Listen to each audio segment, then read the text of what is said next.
Jarmo, can you hear me? You need to unmute. Can you unmute? Okay. Can you hear me? Yeah, we got you good.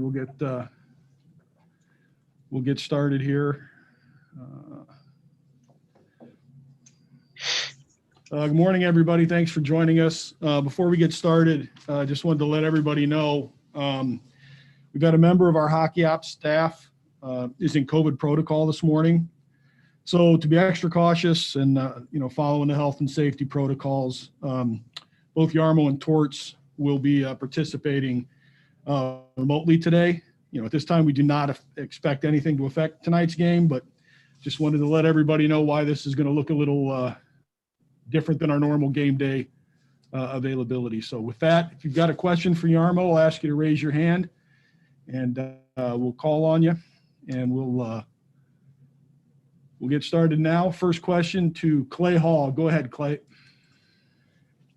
Hi, Jarmo. Thanks for the time. I know there have been a lot of questions about Torts. I also have a question, and maybe you can address that, but also, can you really, the structure and makeup of your team has changed without PLD and Josh Anderson and others.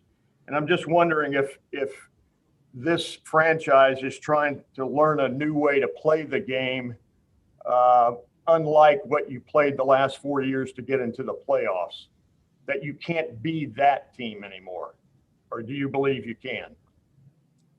I think every year the team is a bit different. You have some new players. You have some players that have exited, and the team needs to adjust. And it's no different this year. But hockey is still the same, and I don't think our biggest problem is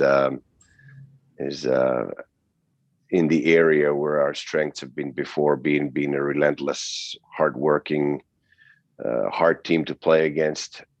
Those are not the biggest issues we've had so far this year. It hasn't been for lack of hard work or anything like that that we haven't had success. I think our biggest concern right now is that we need to have the courage to just play the game and enjoy it and have the puck. We give up on the puck too easily. We played safe, if you want to call it that, rather than going for it. And I've talked about this many times now that we all started playing hockey because we wanted to have the puck, and I don't think we want the puck enough. And once we get it, we don't want to keep it enough, and that leads to the puck possession of the other team, and now you're stuck defending. Rather than having the puck, which is the best defense you can have, is having the puck in the other team's end, and we haven't had it there nearly enough this year, and that's probably one of the reasons that has led to our problems. But we got a new opportunity tonight again to get back on track, and I wanted to have this call to just kind of clarify that this coaching staff has got us out of the slumps before. They've done a great job for us in the past 5-6 years that they've been here, and they are the ones that are going to get out of this jam as well with the team that we have. And again, tonight's another opportunity to get back on track. We've seen some glimpses of it, nearly not enough this year.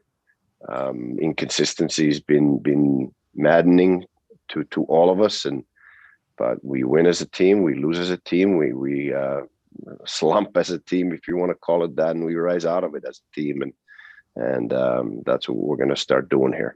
That style of play you just described as a mental exercise. Have you and Torts discussed? I don't know how you take a player from that point to the other, to the more successful version of themselves, but what have you tried to do or will try to do? Does this team need, some discussion off the ice about their own whatever? I don't know. We've done all of that and every single day, and that's what the coaching staff's working on every single day. And I've talked to some individual players I was actually going to talk to the team this morning about all of this too, and couldn't because of the protocols. So that's something that we do for a living, and that's basically a 24/7 for us. So we're all trying to figure out a way to get back on track here. And as I've said now many times, we got another great opportunity to do it tonight in front of our fans for the first time, which should be exciting for us. That we can play in front of some fans. We got a little taste of it first time in Nashville, and it's great to see him back. And it'll be even better tonight to see some of our fans back at the Nationwide Arena. Next, we'll go to Aaron Portzline. Go ahead, Porty. Thanks, Todd. Jarmo, from a guy in your chair, when you're watching this team and watching so many players on both ends of the ice struggle, how difficult is it to discern if it's just a matter of time and the team can snap out of it, if it's needing a new voice, if you change players, if you change coach? How many of those things bounce around in terms of knowing how to fix this? As I said, it's 24/7. I keep thinking of different ways of helping the team, and that's my job, and I keep doing it and trying to figure out ways to get better. But I don't believe in quick fixes that you all of a sudden blow up something that you've been building for a while. And yes, we've had some curveballs here in the near past, but we got to deal with them and move forward. There are a lot of individuals that have been underperforming, which has led to our team underperforming. And I think it always starts from that individual level of everybody starting from our leadership group figures out their own game first and gets back on track and gets confident and gets playing on their highest level, and that'll drag the whole team along with them. That's when we start putting together some wins. But I think it starts from a very simple recipe in my book is having the puck more. And that was one thing that I wanted to talk to the team about. Well, let's want the puck. I want 5 players on the ice that want the puck at all times. They should all. That's why we started playing the game, and want the puck, keep the puck, and let's have fun with it. Let's put on a performance. These guys are also entertainers. Let's put on a performance tonight for the fans for the first time and enjoy the game. Jarmo, as a GM, you always have one foot in today and one foot in the future. It's your job. How much are you thinking of the importance of this stretch or this season in terms of the really big decisions that lie ahead? Extending Seth Jones, getting Patrick Laine on a long-term contract, deciding on a goalie, Savard, Foligno, all of these decisions. How big does this stretch feel for you in terms of not just today and the winning you want to do today, but in determining what this team looks like in a year, a couple of years from now?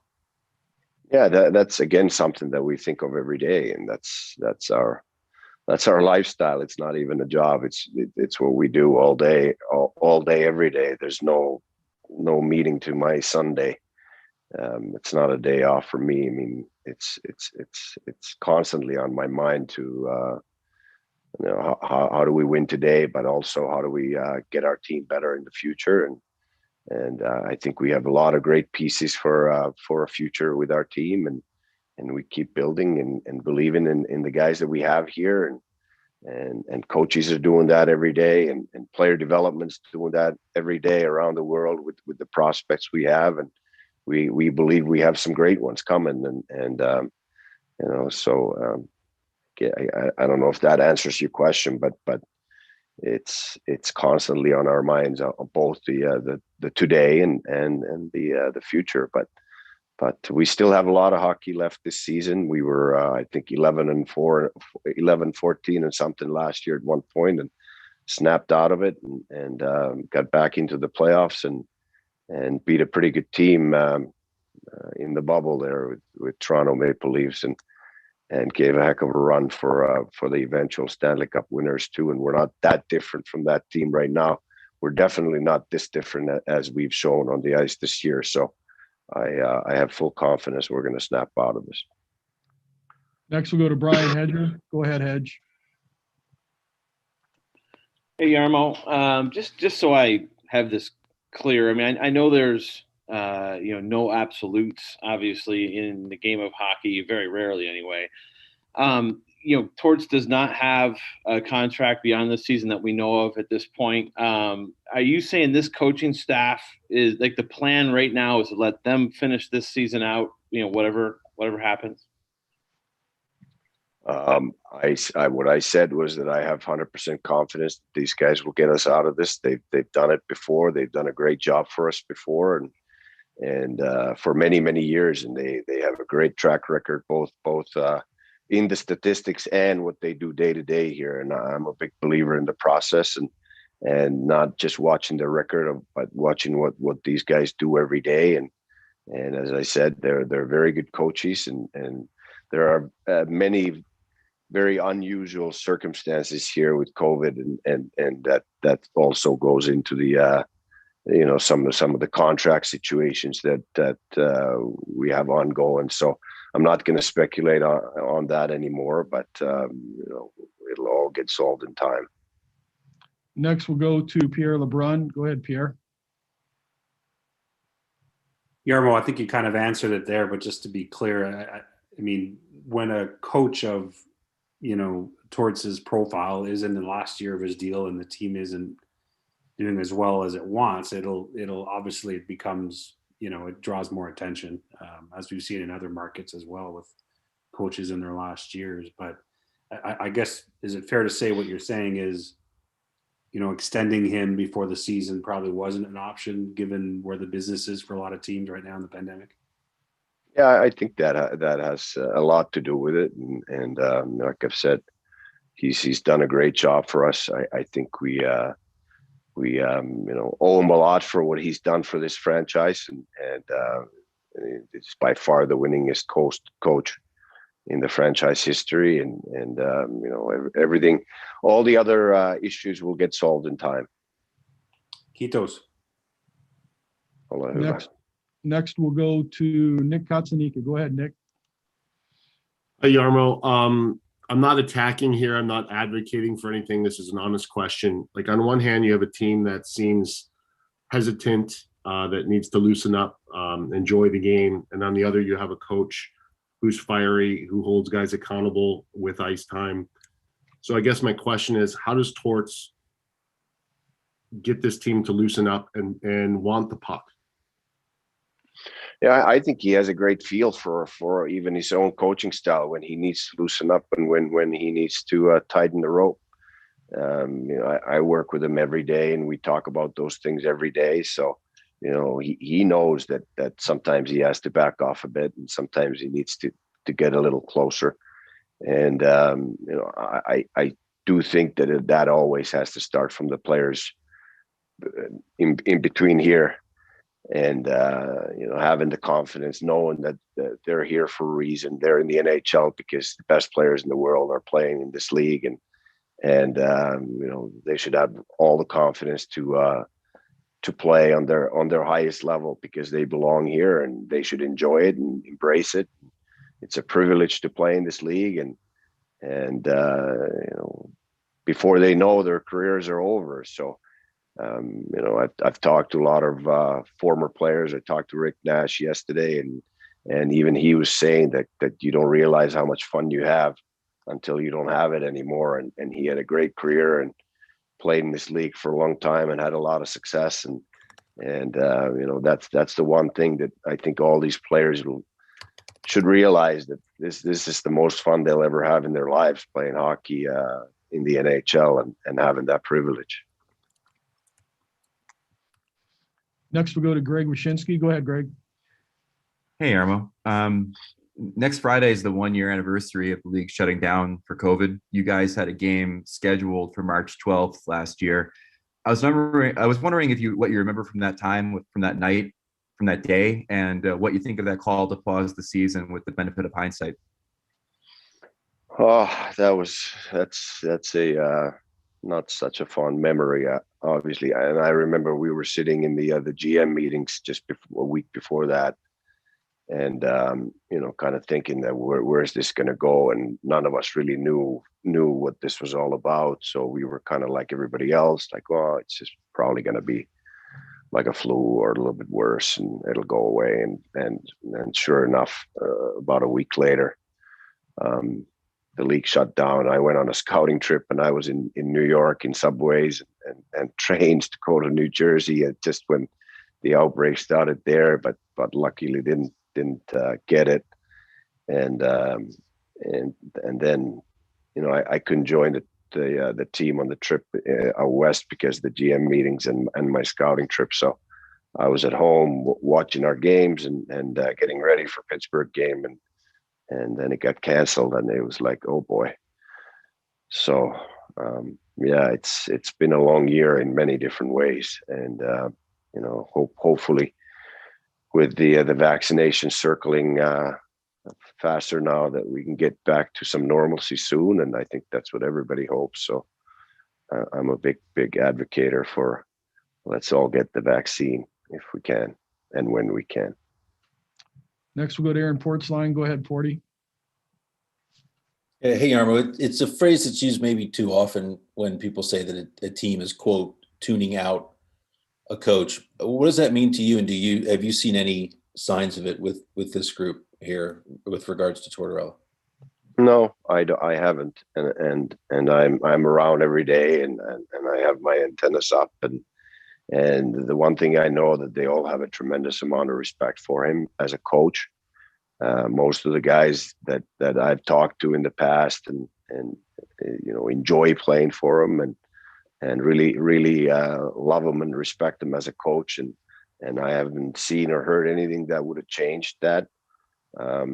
But when we go through struggles, we go through struggles together.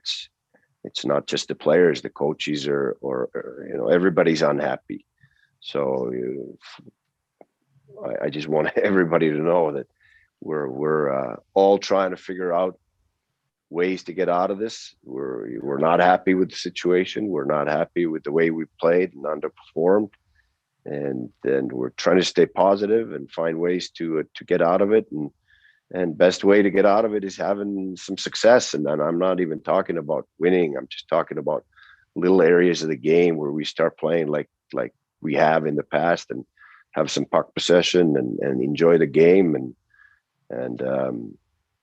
it starts from that individual level where some players will get success on individual level, and it spreads around the team. We've had some guy like Cam Atkinson's been pretty hot lately, and he is one of the few guys that seems to be enjoying the game because he's having success. Now we need that to spread around the team and collectively snap out of it and start putting some wins into the column too. But I think the recipe is pretty simple right now. Let's just go out and play the way the hockey's supposed to be played.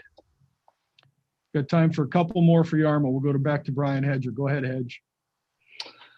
Hey, Jarmo, I was wondering, I know hindsight is 2020, obviously. When you go back to the offseason and you guys talked about buying out Alexander Wenberg's contract, the thought was obviously to protect against, free up some money and protect against Pierre-Luc Dubois getting an offer sheet.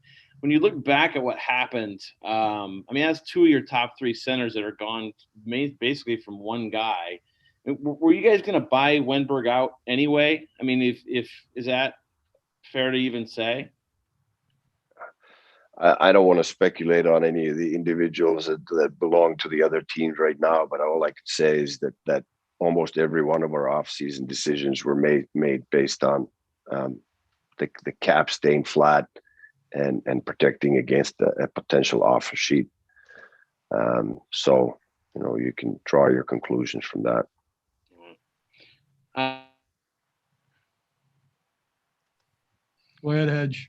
Oh, sorry. I was just one more. I was just going to say, you obviously, you and the staff there in the front office spend a lot of time each year putting a roster together, and you guys always come into these things thinking you're going to win, thinking you're going to make the playoffs. So at this point, how surprised are you to be in the position that you are, given the roster that you put together? like I've said many times now, I think we've underperformed, and our record indicates that too, and we're still not out of it by any means. We're right in the hunt there, and we're below 500, which has been very rare in the past few years, and you know, we got to get back to playing the game the right way, and that's going to also translate into the statistics and the win column. But you know, the season still, even though we've played 40% of the games, we still got a lot of hockey to be played, and you know, every team usually goes through a struggle during the year, which also shows in the standings, and a lot of times the eventual Stanley Cup winner, with what puts the team together, is a struggle they go through, and the adversity, and so you know, this is a very good division, as they all are, all four of them. But so any team can beat anybody on any given night, and tonight's an opportunity to do that against Detroit, and stay in the hunt for the playoffs. And as I said, you know, there are a couple teams that have very good records in our division, and have you know, kind of put a little space in between us and them in the standings. But again, we're right there in the race. We just need to be getting back to playing the game the right way, and start winning hockey games. All right, last two. First, we'll go to Bill Rabinowitz. Go ahead, Billy. Yes, Jarmo. Obviously, the center position has been a challenge for you. How do you think you fix that? How big a challenge is that going to be to fix that? Well, it's a challenge because they're just not available via trade. So usually you have to draft one and develop one, and I think that we did that very well with one player, and now he's not here, and now we have to get back into our hunt, finding a centerman either through a draft or a trade. But again, they're not available very often, and there could be some available in the free agent market next summer.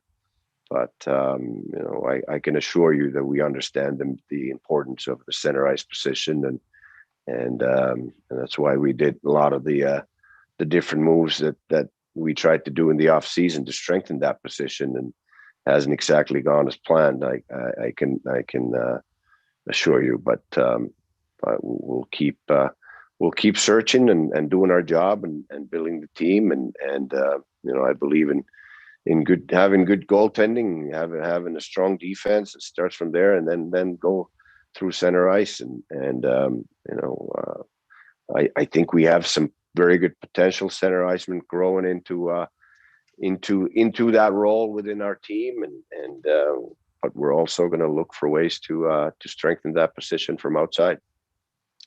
Lastly, we'll go to Pierre Lebrun. Go ahead, Pierre. Oh, sir, I didn't have another question. I forgot to lower my hand. I'm still learning this whole Zoom thing. Sorry. That's a fine. All right. Thank you, everybody. Just hang tight, and we will have Torts on in a minute. Thanks, Jarmo. Thank you.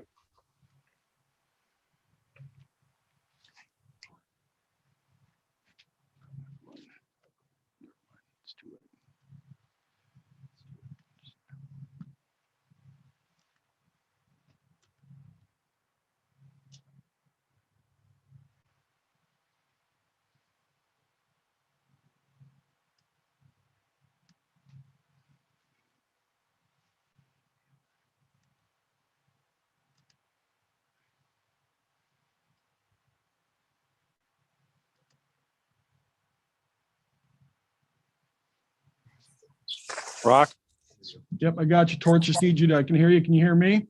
I can hear you, but I can't get on video. Let's see if you're you have the video button now. I do unable to all Zoom to access your camera device menu setting. Camera from device menu settings, privacy camera. Let me go to settings. Okay.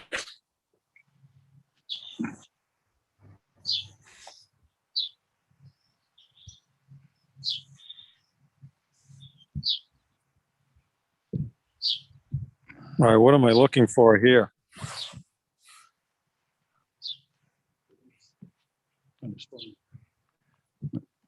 Hang on towards.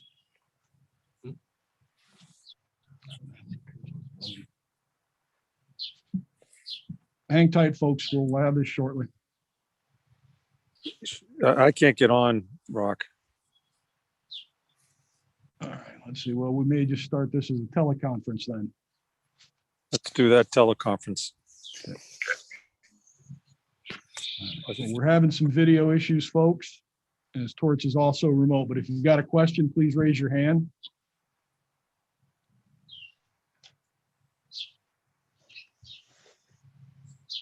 All right, we'll start with Aaron Portzline. Go ahead, Porty. Thanks, Todd. Good morning, John.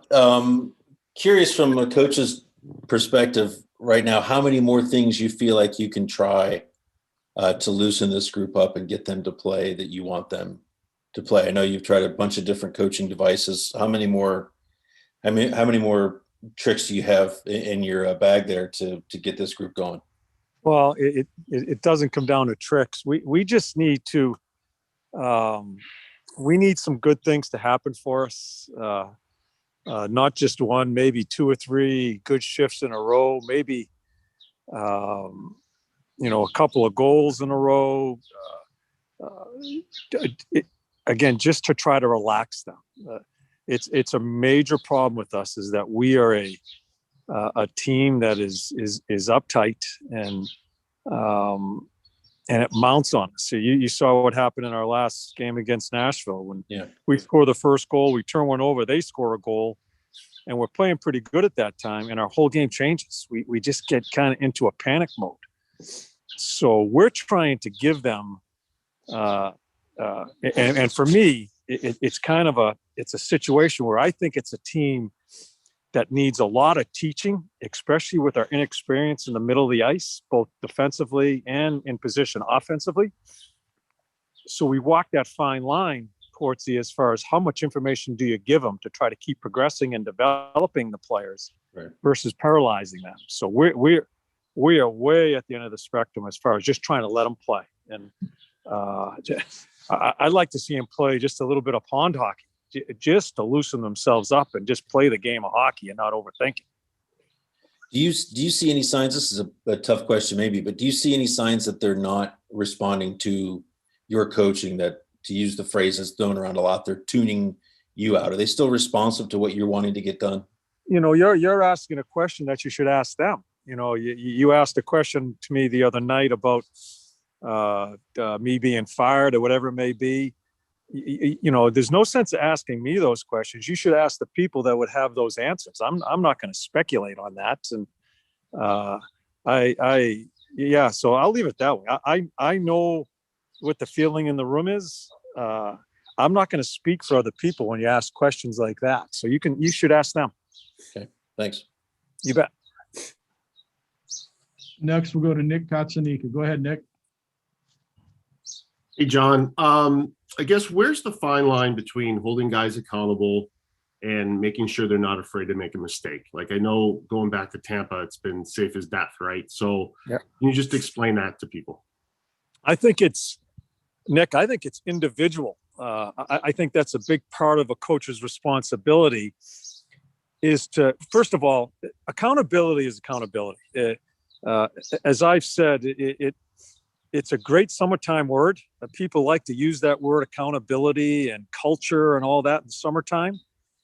It's something that needs to be at hand every day when the season starts. So I don't confuse accountability with paralyzing players or tightening them up. I think as professionals, you need to be held accountable. The coach's responsibility is, how do you do it with each individual? Because to push the right button and hold a player accountable in one instance may be different for one guy to the other. And those are the things that we have to walk through. But I'm not sure if I answered that question. Yeah, and that's what I'm really proud of with this organization, how we've gone about it here, at least since I've been with the team. it's an accountable group. It's a group that expects a higher standard of how we play than we are playing right now, and they want to be held accountable. But I understand why you're asking it now, because of where we are. We are a little bit tentative and paralyzed. So these are the things we have to walk through. But it's not going to be a free-for-all here as far as the biggest thing I hold people accountable with, Nick, is just effort. And I haven't had a problem with the team's effort here. This is a mental thing that we're going through of just not playing with swagger. And we're trying to get them there. Next, we'll go to Clay Hall. Go ahead, Clay. Go ahead, Clay. All right, we'll go to Brian Head. Hello. Go ahead, Clay. Yeah. Torch, you probably answered this somewhere along the way. Do you think the makeup of this team and this roster has changed so drastically that you have to play the game a different way to win, not like you did to reach the playoffs the last 4 years, and that you're doing this on the fly with very little camp, with COVID, et cetera?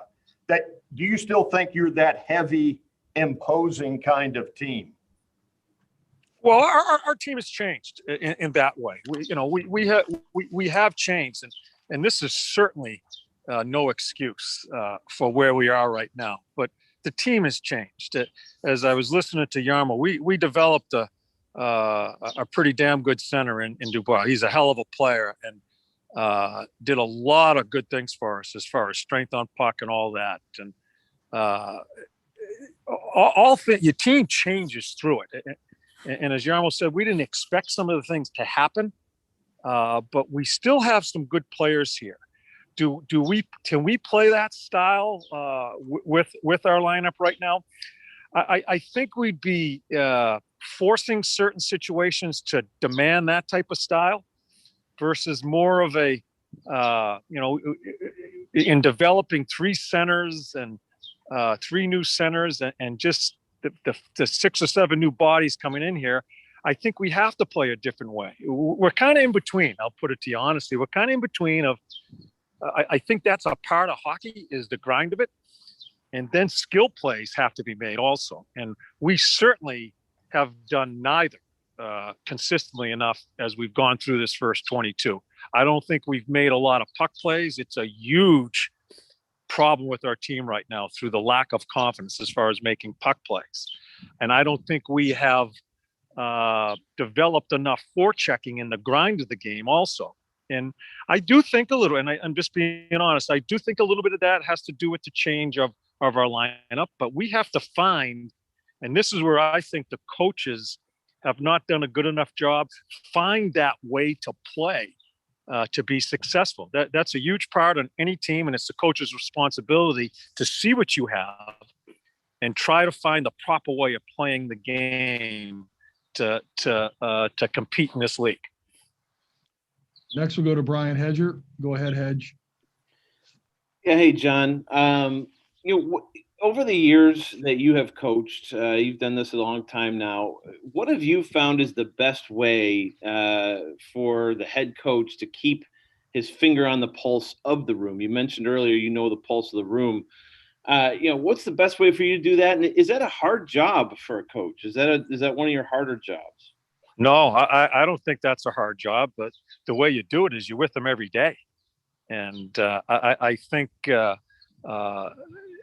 there's communication with the players. It's not always the coach demanding this, that, the other thing out of the player. It's also listening to the player as far as what's going on with him too. And you don't do this through analytics and all stuff like that. You do it by being with the guys every day and having that communication, being with one another, seeing how they react in situations. I can go through a whole litany of things that you watch, and it's a big part of a coach's responsibility to know where that team is. And and right now, I think that's a very important thing for us, and where we can get mad and pound our chest and go after them about this, that, the other thing. I think that would be devastating to this team right now. and where we've got to go the other way. We've got to be together and try to figure this out together. And that's two-way communication right now. And we're trying to find our way that way. Other times during the season, there may be another road you have to go down to. But right now, I think it's just staying together and not losing our wits about ourselves and trying to figure it out together. Next, we'll go to Greg Weshinski. Go ahead, Greg. Thanks a lot. Hey, John, you said you listened to Jarmo, then you obviously heard him give you and the staff a vote of confidence. I just wanted to get your reaction to that. And does hearing that being put out publicly help reinforce your message, kind of tell the players, hey, I'm not going anywhere? You know, I didn't. I kind of came in late, and I just heard Jarmo talking about our lineup. He talked about developing a center, and I didn't hear what he had to say about that. And you know, I appreciate that. I hate him having to do that.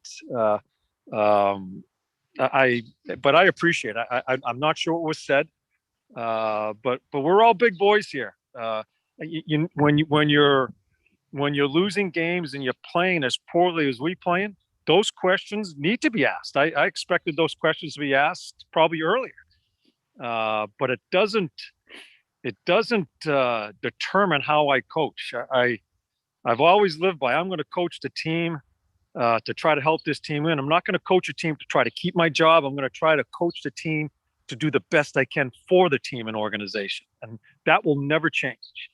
And so I'm not sure if that answers your question, but I apologize. I wasn't in on the call when Jarmo did speak. No, John, just as a follow-up, is there anything that he has communicated to you privately as well, as far as, you know, the staff, full confidence in the staff being able to pull a team out of this? Do I think the staff can pull the team out of this? No. Did Jarmo communicate that to you privately as well? You know, my conversations with Jarmo and I talk about everything. And, but to talk about our conversations, I'll stay away from that. Jarmo and I have talked about a lot of other things regarding our team than this subject the past couple of days, but we speak on everything. And what Jarmo wants to say to me, he's going to say it to me. We have a very good relationship. At times we argue about a number of different things, but we're always trying to do the right things for the team and organization. So I respect that about him, and but I'd rather keep my conversations between him and I. Thank you. You bet. Got time for a few more questions. We'll go to Nick Consonica. Go ahead, Nick. I forgot to lower my hand, Torts, but you know, I will just ask you. Aaron Portzline, you know, said that you had tried some things. I'm not there every day like he is. What have you tried over the last little bit? Oh, I'm not sure what. Quite honestly, I'm not sure what Ports he's talking about. And we're for me to go through what we tried. We're coaching. We're coaching situation. You know, as far as situational play. It's a hard question to answer, Nick, because there's so many things that come to you every day. So whatever comes our way that we think we need to correct or reinforce, that's what we're doing. The biggest thing right now is because I think we have a group that cares. I really do. And for us to overcoach them and talk about effort and stuff like that would be wrong, because I don't think that's the problem. Our problem is right now is to loosen ourselves up and have some good things happen for us. And so, yeah, it's a hard question to answer because there's so many different things that come each and every day in practice and during games. Is that the hardest thing to coach? I mean, you can sort of control effort. You can't really control confidence and skill. Yeah, it's a great question, Nick, because it's hard. We have a. You know, I will say, I'm not going to tell you what I said, but between the first and second period of our last Nashville game, when I watched us after they scored a goal and watched us completely change our game, that is a mental block. This isn't a physical skill. We've got some talented people on this team, our back end and our forwards. It's not a physical skill. It's not an effort. it is a mind block. And it's one of the most fascinating parts of the game for me to try to learn about that and try to dive into that to try to help. But it's a difficult situation when you're dealing with the mind, because you can't peel it back and push a button in the back of your head and say, okay, you have confidence. This is a process of trying to figure out what you can do. It may be a little thing for one person, and maybe a number of different things for another person. But we need to try to help them there mentally before the physical stills and puck play start coming into play. Next, we'll go to Brian Hedger. Go ahead, Hedge. Yeah, hey John. When you look at the roster that you got, your core group, those are the guys that have obviously been through the thick and thin with you here for the past 3-4 years. How important is it for them? Hello. Anyway, how important is it for you guys to have them kind of lead the way here with some of these new faces that have been brought in, who basically didn't, experience what you went through the past few years? Yeah. I think that's very important. But a number of them are in the same boat. Let's not make sure you understand. This isn't just a young center problem or a young player problem. This is a group. These are veteran problems too, as far as just what I talked with Nick about, as far as trying to release ourselves to play. And it's right on through our team. And so I think the veterans eventually, they're talking to the kids, because it's a lot of the new, especially the new guys. And I don't want to call them kids. Some guys were traded. Max is here, and Jack and Patty, and they're trying to understand the lay of the land, how we go about our business here. They're certainly helping there. But it's a group of players, young, old, traded, whatever it may be. There's just not a lot of puck plays being made by our club, and that's where it's lack of confidence. And so that's going right on through our team. Time for two more. We'll go to Jean-Luc Grandpierre. Go ahead. Grandpierre, go ahead, Luke. No. Okay, we'll go to Mark Scheig. Go ahead, Mark. Thanks, Todd. John, just any changes to your lineup tonight? No. Okay, we'll go to Bill Rabinowitz. John, you've done this a long time, and you said that it's valid that questions about your status have been asked. I know you self-evaluate all the time. How would you kind of assess the job you've done this year, and how frustrated it's been to not be able to get the results that you're looking for? It's my the head coach's job is to teach a team concept and get individuals to play at their optimum as a player, and to grind that into team concept. That's not happening right now. So I'm not grading myself. I'm not going to get too deep into this as far as what I think. But when your team is where we are right now, coaches are involved in this. This is a big part of our job, is to get them out of it and get them to relax and play within a team concept, but also get their game on top too. You're not going to get them all at the same time, but we've got too many right now that are struggling. And I listened to Jarmo's tail end. You can see Cam's game change when he started scoring some goals. He just started relaxing and playing. I think Jack has put in some good minutes for us here, and I think it's important that keeps growing up the middle of the ice. But for us, for my job, I have to continue to try to loosen up the team right now, and get them to play with confidence, play as a team. Great. Thank you, Torts. All right, see you, boys. Thank you. All right, guys, we will have Cam Atkinson and Roslovic. Cam Atkinson will be first here in a moment. Sorry about the video glitch with Torts' phone. Thanks, Todd.